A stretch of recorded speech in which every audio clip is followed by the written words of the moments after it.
Cross me up! Don't snap, don't breathe, just leave me up your skin. And baby begin! Hey, brother. Hey, Max. You want to welcome our listeners to our podcast? To Uber Talk? Bienvenue à la Fun Wallet Keys, David Ortiz. This is episode 19. D'accord? No, we're not doing this in French. Si, c'est pas bon. Okay, fine. In English. Good. Then. Welcome to In Fun Wallet English. Keys, David Ortiz, episode 19, the Superbowl Preview. How excited, Max, are you? You said that I'm very excited. What did you tell me yesterday that you're hitting your threshold of how much Super Bowl content you can take before the big game? Maximum saturation point. Yeah. Like, if this was like a water absorption metaphor, at this point, it's just bouncing off me because I'm completely drenched. So what's some of the stories that have really caught your attention that you feel like were worth your time? There hasn't been a single one. But I have consumed the three major sports channels and everything that they have had to say about the Super Bowl over the last week. What are the three major sports channels? ESPN, Fox FS1, and the NFL Network. Oh. Okay. None of them have produced anything worth talking about here, though. I think we should just go between you and me. Though I do think it's like an interesting idea, right? How much time is too much time to spend on getting excited for something? What's your idea about that? Well, what would be? Let's start with some extremes and then work our way to the middle. What, are you okay? Yeah. You just made I'm fine. a very scary face. Well, look, if you're going to keep judging me on my facial expressions, we can just do this without the FaceTime. What was that? Was that a tick? Was there? No, I wasn't bitten by a tick. You have a James Harden beard right now. It looks cool. Thanks, Sam. So, have you been spending hours every day reading or kind of like listening or consuming media about the Super Bowl? Even though I promised myself after last year I wouldn't do that ever again. I promised myself. After the Patriots made that incredible comeback in the Super Bowl against the Falcons, I was pretty obsessed with it for a while, and I watched it over and over again. And then I watched every sort of video that they made, and I watched videos of the Atlanta Falcons fans watching the video. I really went in. And then in the lead up to last year's Super Bowl, because I was so into the one before, I watched the NFL Network and ESPN an embarrassing amount, a disgusting amount, Sam. I was fucking crazy. And after we lost the Super Bowl, I had all of these I was following sports accounts on Twitter, and the thing I did that night was unfollow everything to do with sports, and then I didn't log on to YouTube, period, for 3 weeks. Mm-hmm. And I still haven't. Ever since then, I've been sort of trying to keep myself in check more and not let myself get too set up for a major letdown. Though I have to admit that I am definitely setting myself up for a major letdown with the amount of sports I've consumed. So at this point, or hype I've consumed. At this point, if the Patriots lose the Super Bowl, you think you're gonna feel really bad, or you feel like that all this time spent consuming content leading up to it will be a complete waste? But you'll also Yes. How devastated would you be on a scale of 1 to 2003 Aaron Boone? So on a scale of 1 to inconsolable? Yeah. Well, it's different than Aaron Boone, right? Because we hadn't won in 85 years when Aaron Boone happened. Mm-hmm. And we have won 5 times, and everyone has already acknowledged that the Patriots are the greatest NFL franchise of all time. Yeah. That's what people have been saying, Yeah. which I like the sound of. It really rolls off the tongue when I watch the network's hype. Yeah. They're just like, well, this is the greatest organization in the history of the NFL. What they're doing now is incredible. And I love hearing that. I love the sound of that. I mean, it's weirdly personally gratifying to hear that the team you like is the greatest of all time. Yes. It really puts a skip in my step. Agreed. It does for you too? Yeah. Even though these people for whom I actively disrespect talking head pundits, especially the ones who talk about sports. They're like a disreputable and degenerative class, and we should marginalize them as much as we can. And yet when they say something nice about my team, it makes me feel really good. Like I feel like I'm being complimented by someone I like rather than someone I like actively don't give a shit about, which is weird because I actively don't give a shit about these people. Not only do I not give a shit, I disrespect them. It's not that I dislike them. It's like I think that they are lowly morons, you know? I hate them. You're just talking about like national sports pundits, like someone like Stephen A. Smith or Skip Bayless or like those type of people? Yes, these people. I remember when they all were accusing Tom Brady of cheating, which was such bullshit. And in fact, seems to me to be the reason why this is still happening is because everyone like started piling on and saying he was a cheater. And so he decided to show everyone that he's not, and he's going to play for as long as possible because he is just to show everyone that he's really dedicated and good, and that he isn't like cheating is not an explanation for why. I think that if I had to if we were constructing a narrative about what's motivating Brady right now, I think he's really pissed off. Still. About what happened in 2014. Still. Yeah. Don't you think that that's motivating him? No. You think it's just an abstract idea about being the greatest of all time? Yes. It's like not even like thought out. It's just like winning is so deeply a part of him, or the drive to succeed and be the best, that it's just he knows no other way. There were seasons where he seemed pissed off, like after Spygate and after Deflategate. This just feels like a simple, just like a Super Bowl run motivated by his unquenchable thirst for championships. You never answer my question. So obviously last year's Super Bowl loss hurt deeply, and even though I don't remember what happened at all. Fucked me up so much. I have no memory of what happened. One thing I'm sure of is that it wasn't as bad as 2007. 2003. Oh, you're talking about the Patriots loss. Yeah, in 2007 to the Giants. That was the worst night of my life. I don't know if I should cop to that, but it was. You should be ashamed. I can tell you the story if you want. It's more complicated and geopolitical, but if you remember, I was living in Palestine at the time. Oh, yeah. And that season was an incredible season. We were just wrecking everybody, you know? And it was like I was alone in the West Bank, and I wasn't speaking English with anyone because no one spoke English. And, like every night, right?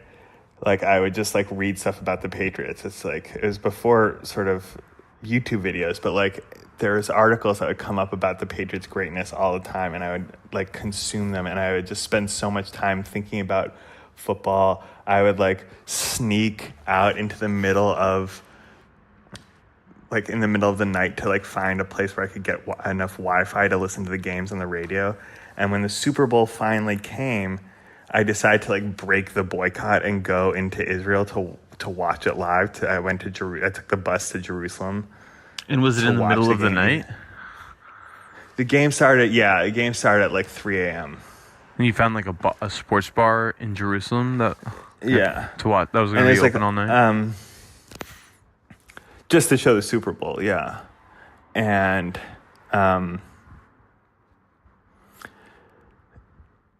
the amount of time I spent thinking about that game, leading up to that game, we were unprecedentedly good. It was a perfect season.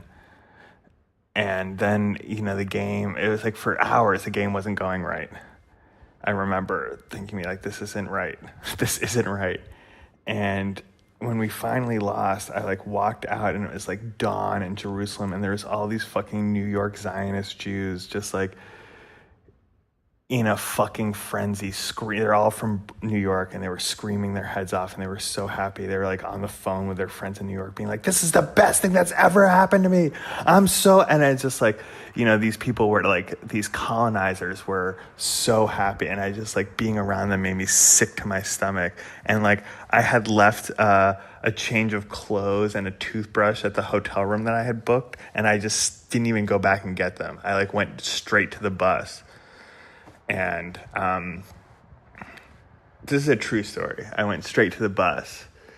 We I skipped checking out of the hotel room. I just left my stuff there. I was just like I couldn't get out of Jerusalem and those like New York Zionist presence fast enough. And I get into the bus, and we like cross into the West Bank, and it's dawn. And I couldn't believe it. I like had my head against the window, and I was just like, I can't believe how much time I've spent wanting this to happen and it not happen, losing New York. It was so bad, Sam. Wow. And then a military helicopter flew overhead and started shooting at these two kids and killed one of them like on my van ride home. Nice. And it was like, I mean, suddenly like football, I stopped thinking about football right then and there. And I just like remembered what I was doing there and why, like, it was like a real sort of jarring and sobering experience, because this thing that I was caring so much about, like a second later, like real life military occupation problems hit me right in the face. And it's just like, oh, right, stop caring about something that's not important. And yet I haven't really learned that lesson, because 12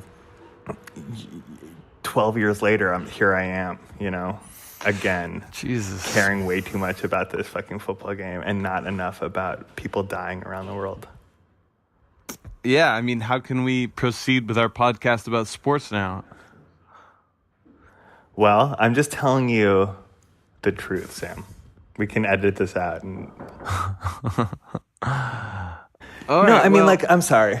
You brought up 2007. I never like to talk about 2007. And mostly because I saw a 17-year-old machine gun to death in Palestine enough of that same day. That's so devastating. I'm so sorry that happened to you. But I'm so sorry that the U.S. paid for the military helicopter that allowed it to happen. But if we could talk instead about last year and the lesson that I thought I had learned and then turned out I didn't learn at all, was that you can really set yourself up for a major letdown. And I think the Patriots will probably win this game, but I definitely thought that last year. So, like, the Eagles were good and they had a really good lineup, but their quarterback was injured, throwing their backup out at Tom Brady. It's like, there's no way we're not going to win this game. And then we lost in the last second.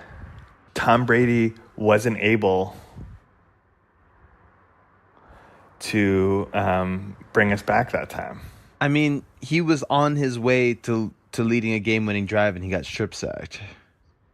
He's on his way to leading a game-winning drive and had passed for more yards in a playoff game than anyone had ever passed for before. Yeah. The Patriots hadn't been stopped all day. No punts, no turnovers. Well, maybe one turnover on downs. But they hadn't stopped us. You know what I mean? Mm-hmm. And then they did. So who on the Rams team scares you? Which players? Their front four, Ndamukong Suh, Aaron Donald. Aaron Donald, that guy that they got from Jacksonville who caused us a lot of problems in the AFC Championship last year, Fowler. Oh yeah,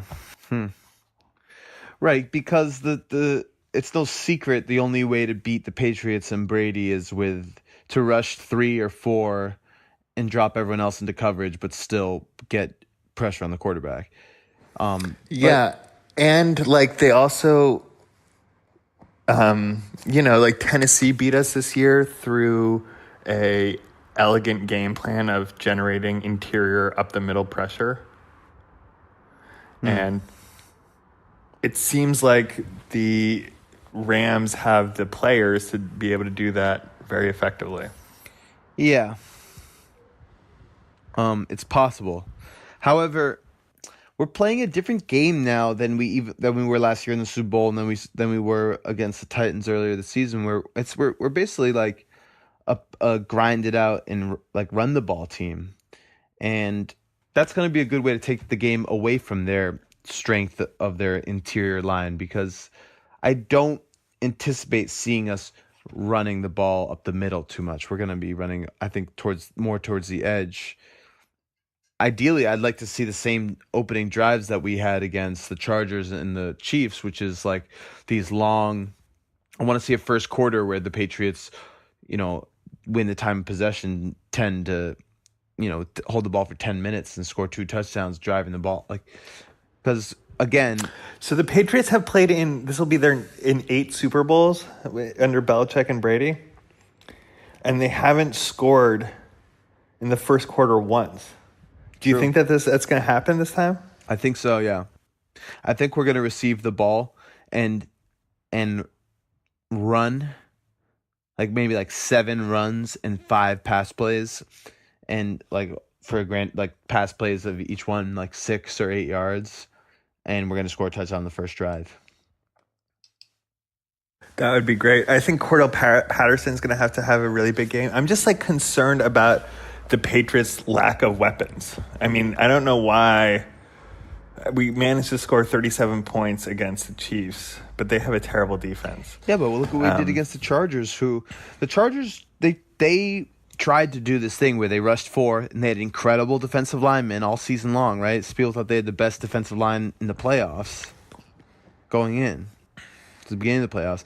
They got no pressure whatsoever on Brady because basically he kept throwing the ball so fast. He threw the ball so fast, and we established the run so successfully. But these motherfuckers only, Sam, the Chargers didn't. They had 6 DBs. Not against us. That's what they did against the Ravens. No, and us. I thought they abandoned that against us. No. They couldn't afford to abandon it because their linebacking core was so bad. I mean, apparently the Rams don't have a great line. I think the 2 LA teams have a similar defense, but not that similar. I don't think the scheme is that similar. And I mean, on offense, on the other side of the ball, we've thoroughly beat Phillip Rivers and then Patrick Mahomes, who are the 2 the 2 the 2 out of the 3 front runners for MVP. And now we go against Jared Goff, who I'm not scared of Jared Goff. He had a really good NFC Championship, but I don't think in general he's that good of a football player. I mean, you don't need to be to win the Super Bowl. Eli Manning won Super Bowls and Flacco won Super Bowls, but still, we certainly have a huge advantage at the most important position. Their coach seems good, I guess, McVay. Really good. But he's so young. I mean, this is his first Super Bowl, right? Yeah, he's 33. He's 8 years younger than Brady. That's crazy. He played Julian Edelman in college. That's crazy. So, if you're the Rams, your game plan is what? It's keep Brady off the field with their running game. So, last week in the NFC Championship, this weird thing happened. Do we know what happened with their running backs in the NFC Championship? Why Gurley was on the sideline? This is a major concern for me. What their running back situation is, because the Patriots always have trouble with wheel routes and pass-catching running backs, and Todd Gurley can do it all. He can run very effectively, and he's a great receiver. And he only was on the field for like 10 plays last game. And his replacement doesn't catch passes. C.J. Anderson doesn't. But C.J. Anderson has killed us in the past, hasn't he? Wasn't he on the Broncos and we couldn't stop him? He was on the Broncos, but that wasn't the problem. It was Wade Phillips' defense destroying our offensive line. But we have obviously, I think the kryptonite of our defense is the wheel route, running back wheel routes. But also we don't do that well with just like gigantic running backs. And C.J. Anderson is one of those. And Todd Gurley has been at times this season unstoppable. It's unclear if he's injured or what, but it almost works to their advantage doubly because we have to spend a lot of time preparing for him, and we don't even know if he's going to play or if he's going to be a big part of their game plan. I'm sure they're going to be ready either way, but it's just like the fact that there's a little bit of uncertainty about what they're going to do on the other end of the field, like on their offensive side, it works to their advantage. And I'd say, so besides the running backs, which again, like if you're going to make a team that is designed to beat the Patriots in the Super Bowl, and you're working on the offense of this team, and you had the choice between MVP caliber quarterback or a legendary superstar at wide receiver, a phenomenal tight end, or an unstoppable running back, what would be your first choice? Running back, I think. Yeah, that's the key. Only the running game allows you to control and dictate the entire game. Right. So that's my fear is that the Rams have.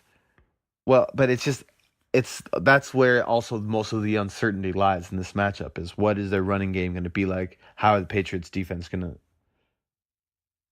to play against whoever it is that they're playing against? Like other than that, like Brandon Cooks, we saw him up close. Brandon Cooks is good in some ways, and in other ways, like I think he's a rich man's Philip Dorsett. But I don't think that's that good or that scary or dangerous for me. I would have been way more scared to face Michael Thomas from the Saints. Michael Thomas got shut down by I know it's true by Aqib Talib, right? Or the Rams have two good cornerbacks and one good safety. Also, we saw Aqib Talib up close, and for some reason he doesn't scare me either. Brandon Cooks, Aqib Talib, both of those guys were on our teams, and both of them are really good but not great players. They have weaknesses, and Belichick will be able to exploit them, I think. I mean, I'm concerned about our weapons. Like, what if they put Talib on Gronk and Edelman gets like bracketed? Then it's like Hogan, Philip Dorsett, and Cordell Patterson. I'd like to remind you about a young man by the name of Big Game James White. Sweet Feet? Yeah. What do you mean? He's unstoppable. I think Sweet Feet is going to have an unstoppable game for us to win, and I think he could, and he like does it every playoff game. So clearly, I feel of doing that. We saw it in the division round this year. I feel really happy. I think we're going to win the Super Bowl, Sam. And I didn't think we were like. Have you listened to the Phone Wallet Keys archives? Yeah, right. It's really interesting if you go back and listen to. I think it was episode 16 or something like. Coming in like before the playoffs started, we were just both of us were like, it won't be that bad if this team loses. We didn't have that high. Like our expectations are pretty low, but at this point, ever since the Josh Gordon thing, we're like, oh, we're definitely not going to win the Super Bowl. And now I think we could. But if we had Josh Gordon, oh my God, we would win the Super Bowl. You know, I was thinking about it though. Like, I love Josh Gordon, and it's incredible that he made a Instagram post like congratulating the Patriots on how hard they worked and everything after we won the Chiefs game. Brady does this thing sometimes where he gets locked into a player and he forces the ball to them, and that did not happen in the AFC Championship game. He just really we can't afford to. We can't. Well, we don't have a player. We don't have players who could. But I think that actually works to our advantage a little bit because it forces Brady to just throw to the open man, which is when Brady's at his best. And so I'll tell you another thing that scares me, though. We were the underdogs against that Chiefs game, and that was a really, really tough game. We had to go into Kansas City and win. And I'm a little worried that that was our big game, that everyone was just so excited and couldn't believe that we won that game, and that I mean, it looked like the players were really excited. they were so yeah. So, but I'm like, that's nothing. Well, that was just the AFC Championship game, and now we have the Super Bowl. Like, I think 3 years in a row going to the Super Bowl, they'll understand that they have to that their biggest task is still ahead. But I think I hope that the players and the coaches are treating the Rams like even more serious than they even treated the Chiefs. Well, they have 2 weeks to prepare as opposed to 1. True. Kind of, they have a little time to reset. Yeah. And I also think that if the Chiefs had won, they would win the Super Bowl too. It could just be that, like, you know, like we were talking 2 weeks ago about how the AFC Championship game in 2006 between the Colts and the Patriots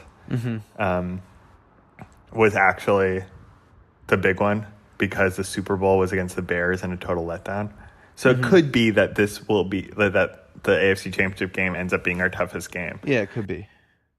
But I think that's the my fear is that's what some of the players are thinking deep down, even though, you know, Belichick is obviously conditioning and training them to not have that kind of thinking, but that deep down they do feel like that this game is a given after what they went through last Sunday. So, but they lost last Super Bowl, so I'm not right. I assume that everyone is just as traumatized by that as me. True. So are there any other matchups or like kind of details of the game within the game that you want to highlight from your overdose of Patriots content? You know, the Rams are a really high scoring team, but like if I have to go through the process of like finding 450 yards this time, I'm a little scared. Like, how much can we count on Sony Michel for this game? You know, like I think like we needed 180 yards on the ground last week in order to control the pace of the game. I'm not sure we needed that. Like, I have less of a clear blueprint in my head, a clear path to victory, but I also feel more confident about this game than I did about the Chiefs game. Yeah, it's interesting. Like the Chiefs were a better team than the Rams, but it was also more obvious how to beat them. Then it's not exactly obvious how to beat the Rams, even though they don't seem as good as the Chiefs. So the Rams do this thing where they don't sub players. Really? On either side of the ball. Really? All of their offense is with the same 11 guys. Oh, wow. And they run the same formation, but they do a lot of like misdirection within that. Like, they're capable of getting it to everyone on the field and through wildly different schemes, but it's the same 11 guys. Wow. And on defense, they're just not very deep. Oh. So that could play to our advantage. I think that could play into our advantage in the same way that the grinded out first half played into our advantage in the second half when they the defense couldn't stop us. Right. Yeah. I think that we've shown that one of the keys to success is to play in the first half, regardless of points, but just to dominate the time of possession and keep opposing teams' defense on the field. I think it's like almost we could probably look it up, or someone should look it up. But One could look it up. Feels like it's a better indication of playoff wins is time of possession versus turnover, which is traditionally like a really like strong indication of who's going to win the game is who's going to win the turnover battle. But yeah, I mean, against the Falcons, for instance, and the Chiefs, right? We crushed them on time of possession, but lost the turnover battle. That's right. So I think that speaks to your point. Yeah. I'm so excited. It's just so,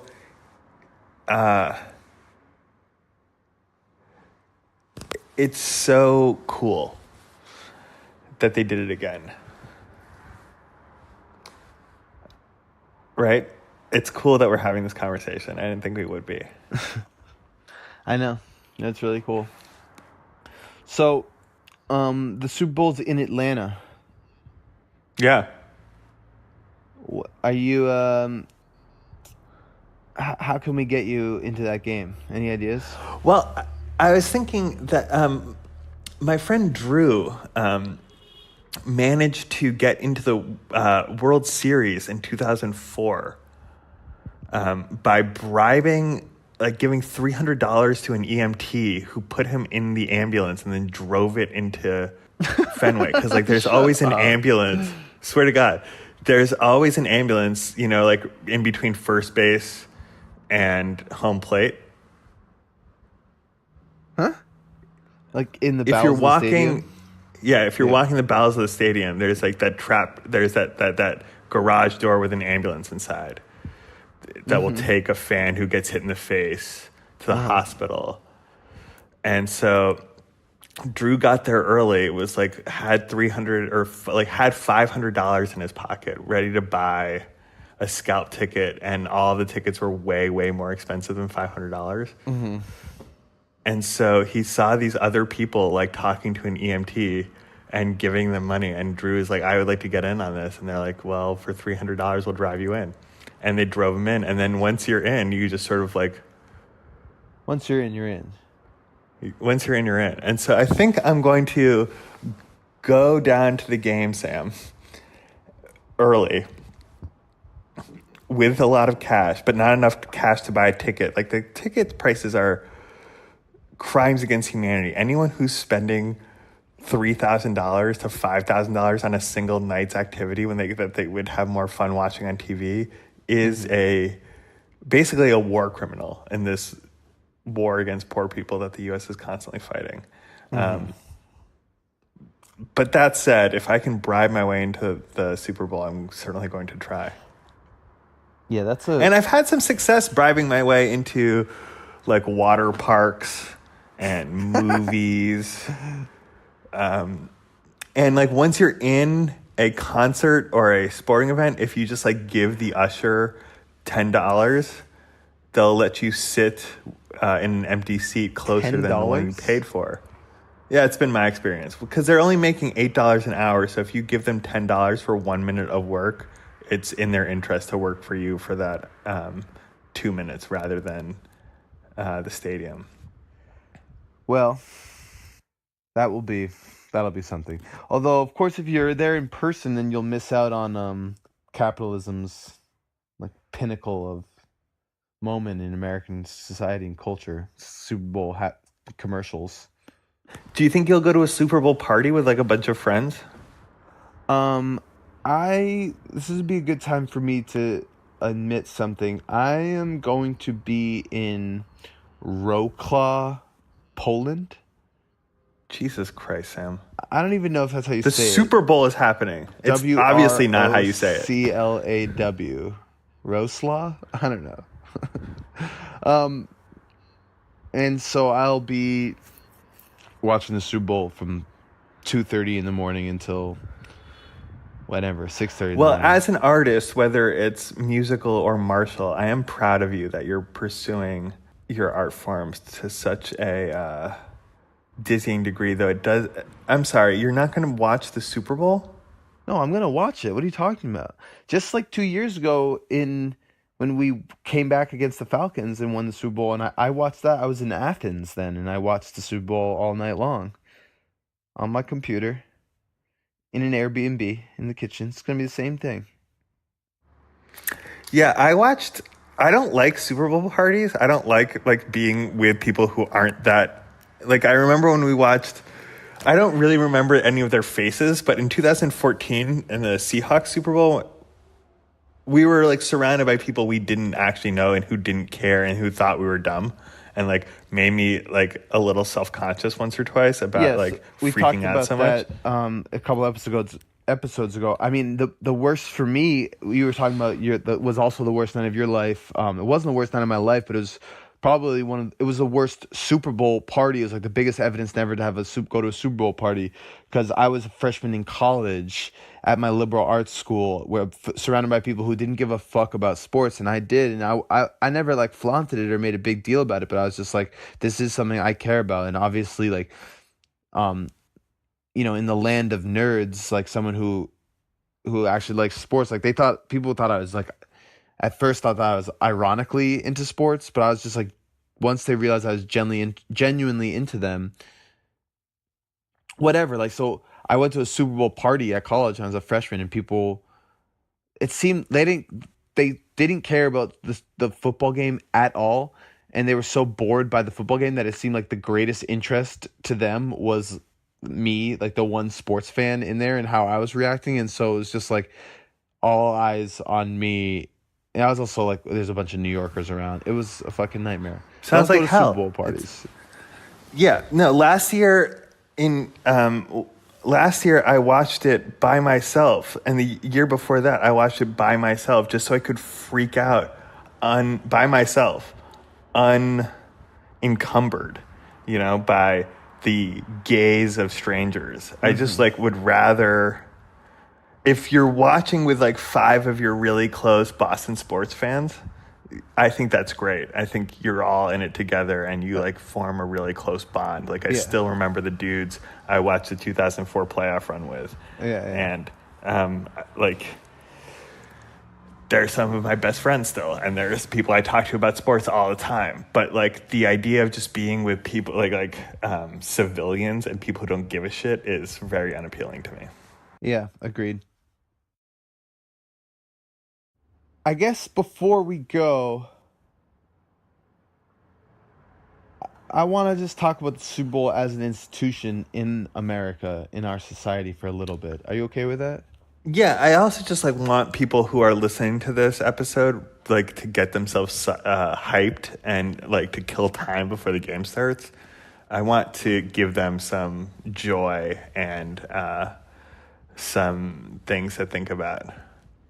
So I would, in addition to talking about the institution, I would just like to hear from you about how awesome this is and how proud we should all be of our football team. Even though the owner of the team is a true monster. I was thinking about, I'm going to try and go to media day. I was thinking about asking Mondo Weiss or Electronic Intifada to see what they could do to get me a press pass so I could show up to the media day in my Palestine 48 Patriots jersey and accost Bob Kraft. That's really smart. That would be a real... I feel like if I was able to ask Bob Kraft the pointed questions about how he is funding ethnic cleansing in Palestine, that would be a heated exchange that would reverberate. Yeah, you should do that. I'm really going to try. I'll let everyone know how it goes. So, I'm so excited that we're back in the Super Bowl, and it's such a... It's just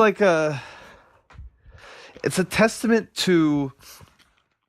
obviously the hard work and dedication of the team, but it also in football that it's really just about, I mean, in all sports, but in particular football, because of the single game elimination playoffs, it's just about who gets hot at the right time. There is literally nothing from this season that you would look back on and say, this is when I knew that we were going to be in the Super Bowl again. They're just that moment doesn't exist. And so instead what we have is a feeling of anything is possible.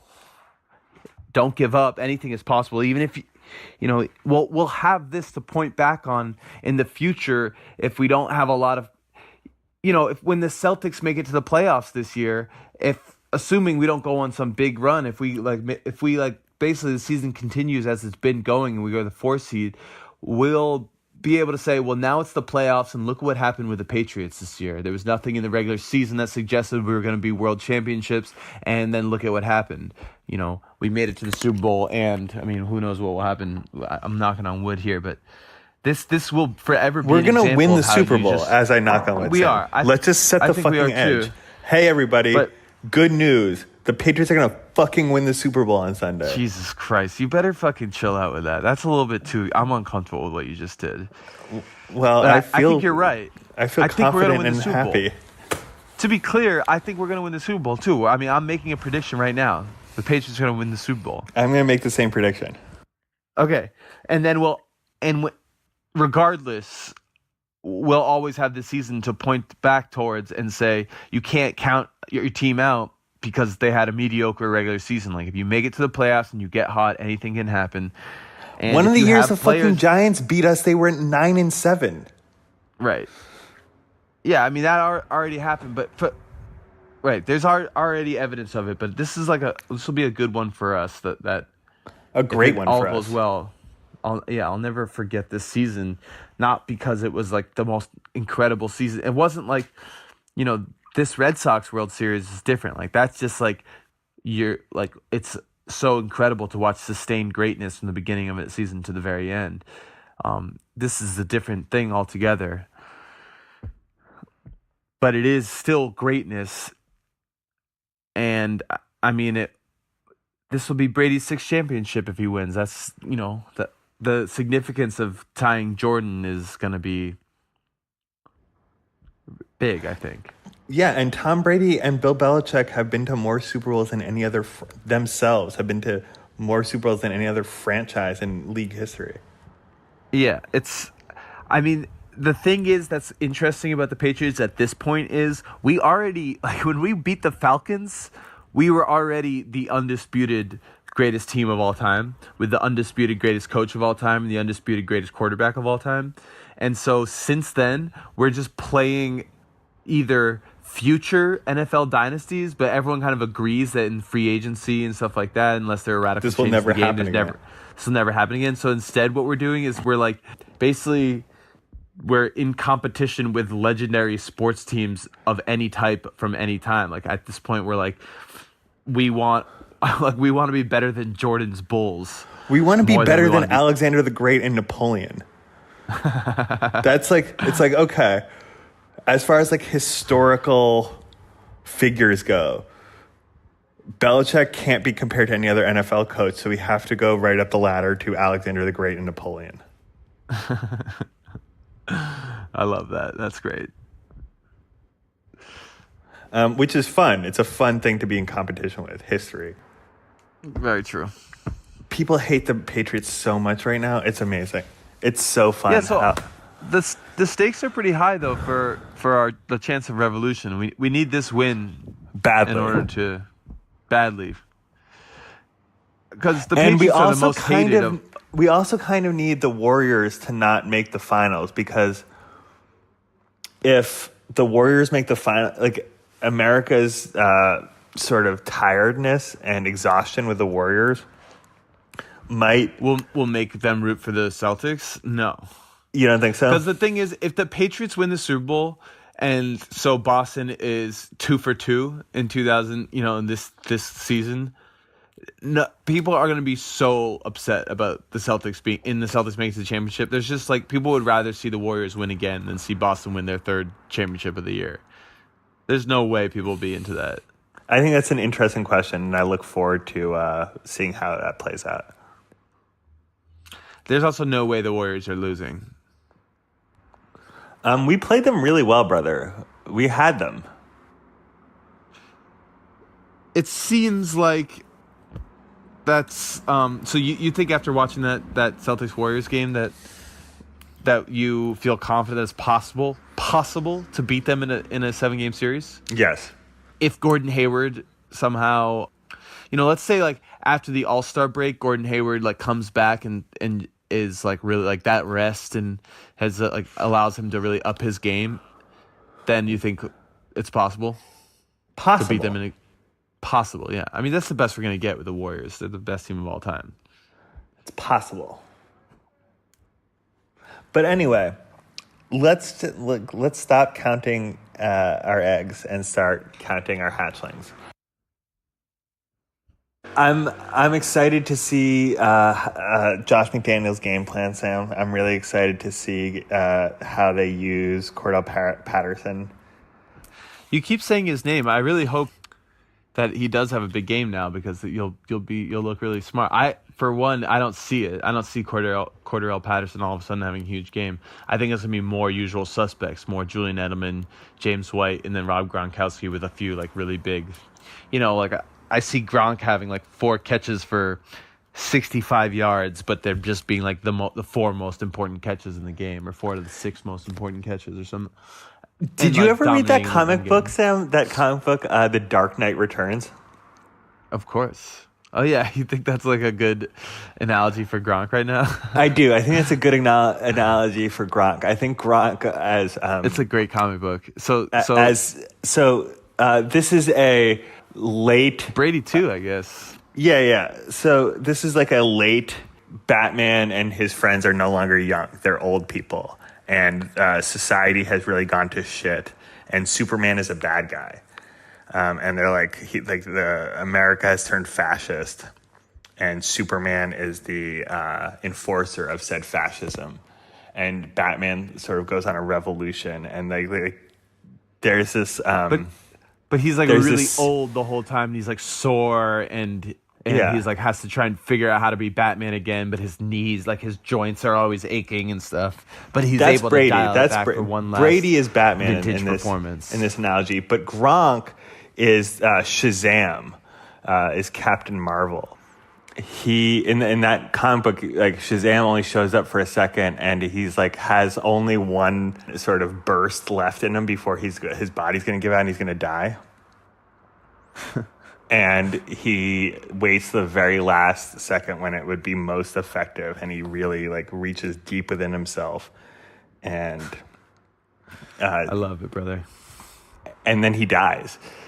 And if this is going to be Gronk's last game, which everyone says is like a distinct possibility, even though he looks pretty dominant to me still, I can't wait to see how they use him in his quote unquote last game ever, the mighty warrior. Yeah, that's like summoning within himself the strength for one last that's a one great last point, hurrah. yeah. It's a great point. Love that. Yeah, if this is Gronk's last game, expect Josh McDaniels and Bill Belichick to have some cool things up their sleeve for how to make it memorable. I mean, we haven't really seen many like trick plays or kind of like razzle dazzle stuff this playoffs, which we The flea tend to flicker see that in the could have playoffs. ended the game in overtime was crazy. In overtime is the one exception, and even that it was just like, yeah, I think that was just a flea flicker. Last year in the Super Bowl, we saw them throw a pass to Brady. I mean, we've seen some crazy shit. So I do wonder. I mean, Sean McVay, the coach of the Rams, like he pulled out a fake punt pass. He put out a fake punt on his own 25. It was crazy. Right. That's a cool move, and that scares me. That kind of bold coaching decision. I guess think he felt Belichick is really concerned about the special teams trickery, and I would love. It would be so gratifying, right? If the Rams tried something, but the Patriots were ready for it. Oh my God, that's another great prediction.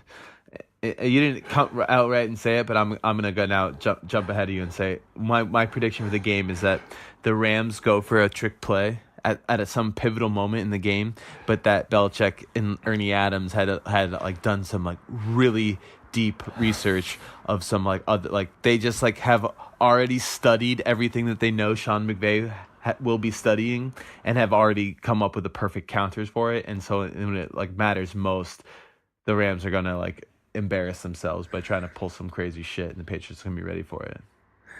Yeah, the best time that's ever. Do you remember that Colts game a few years ago when the Colts tried this insane fake punt play and they only had 2 people on the line of scrimmage? What the fuck was that? And then That was so weird. the Patriots were like ready for it and destroyed them. Yeah, I do remember that. That play cost someone not only their NFL job, he's never going to work again. Unfortunately for Chuck Pagano, but I don't think it'll be that bad. But I do think that Belichick is spending a lot of time thinking about how to counteract special teams trickery. Yeah, It's exciting. So- It's a fun time to be a fan. yeah, it really is. All right, so let me just hear let's go rapid fire. Super Bowl MVP. Brady Okay. And or Trey receiver- Flowers. really? No. I mean, if he gets Receiver 4 with the sacks, most- who's gonna have the most receiving yards on the team? Edelman. So far, we're in agreement. Who's gonna have the most? The second most. I'm gonna say James White. Okay. That's pretty What do you good. say? I say Gronk, but James White's good. Okay, if there is a turnover caused by the Patriots defense, who will it be? Strip sack, Flowers, or Kyle Van Noy. I'm going to say interception, Dante Hightower. Oh, good one. That's great because dropping him into coverage is a really good idea. Also, Sam, Jared Goff, one thing I did learn is that Jared Goff only has a 25 passer rating when he's under pressure. Wow. So if we can generate pressure, he becomes a lot less effective quarterback, and I think we're going to see that come into play a lot. That's one of my predictions. That's a good one, too. Okay, do you think that what's going to be the most militaristic sideshow of the Super Bowl, do you think? Is there going to be flyovers? Oh, there'll be flyovers. There'll be,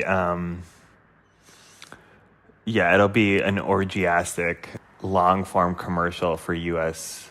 Imperialism is what I think it will be. In the game itself, and then when in between that, there'll be an orgy of just good old-fashioned American consumerism. Yep. Lots of car and beer and Fear and desire. commercials. Fear and desire. Yeah. And then, but it'll all wrap up with bringing us one step closer to a revolution that's going to completely overthrow that system. I want in the new country that arises after the uprising in response to all the Boston championships, I want there to just be no advertisements. Like, I just want to live in a world where we, as the people, decide that we don't want advertisements in our lives. So no more commercials, no more billboards, no advertisements in our phones, no fucking advertisements behind airplanes in the sky.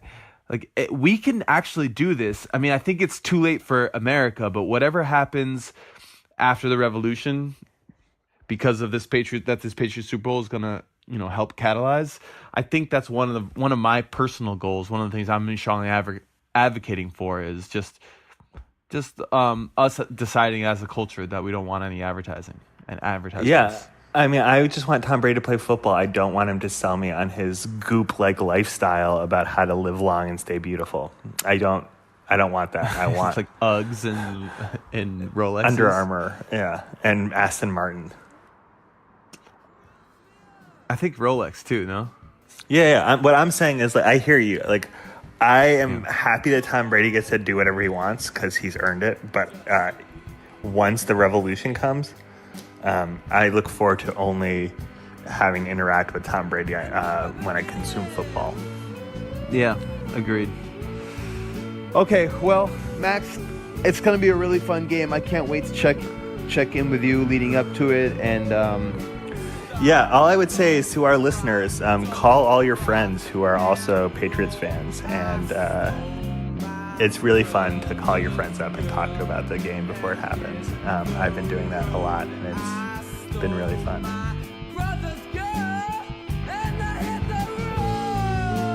yeah, it's really fun. Call your friends, talk about the game, tell them about Phone Wild Keys, David Ortiz. Let's talk on Tuesday, Max. Okay, enjoy Poland, brother. Be careful of the Nazis. I'm going to enjoy Paris for a few days first, but then I'll try my best to enjoy Poland. Okay, but watch out for the Nazis. I'm always on the lookout for some Nazis. Yeah, I mean, what would be the point of martial arts training if you weren't ready to fuck up some Nazis at any time? Oh, I love you very much, brother. I love you too, Sam. It was great talking to you across the Atlantic. Yeah, likewise. Good luck on Sunday, all right? Thank you. I appreciate it. And let us know on Twitter or whatever. Keep us updated on your plan. If anyone has any other ideas to get my brother into the Super Bowl, then let us know. Please. All right, bye, Max. Bye, Samson. I love you. Thanks, everyone. Goodbye.